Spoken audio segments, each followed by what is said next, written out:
চলো তোমাদের সাথে আজকে শেয়ার করব ধর্মতলা মার্কেট থেকে আমি কি কি কিনলাম। হ্যালো ফ্রেন্ডস, তোমাদের সকলকে ওয়েলকাম জানাই আমার আরও একটি নতুন ভিডিওতে। তোমরা তো দেখেইছো, একটা শর্ট ভিডিও আমি দিয়েছিলাম যেখানে আমি ধর্মতলা মার্কেট গিয়েছিলাম।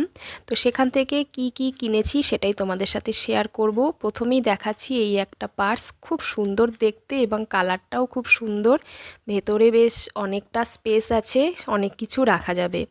তারপরে চলো দেখাই কসমেটিক্স ব্যাগ। তো এইখানে 3টে ব্যাগ আছে, একটার ভেতরে একটা ঢোকানো আছে। তো কালারটা আমার খুব পছন্দ হয়েছিল আর এগুলো আমি নিয়ে নিয়েছি কসমেটিক্স রাখার জন্য।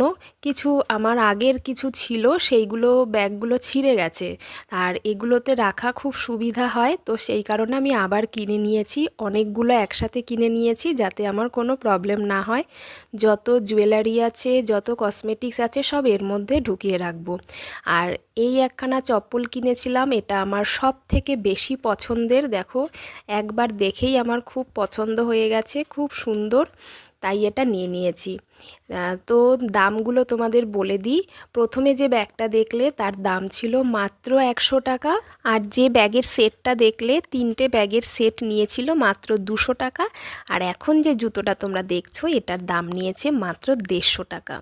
তো দেখো, নতুন জুতো পরে নিয়েছি, বেশ ভালোই লাগছে, পায়ে পরলেও কিন্তু দেখতে খুব ভালো লাগছে। আমার তো ভীষণ ভালো লেগেছে, তোমরা সবাই কমেন্ট করে জানিও।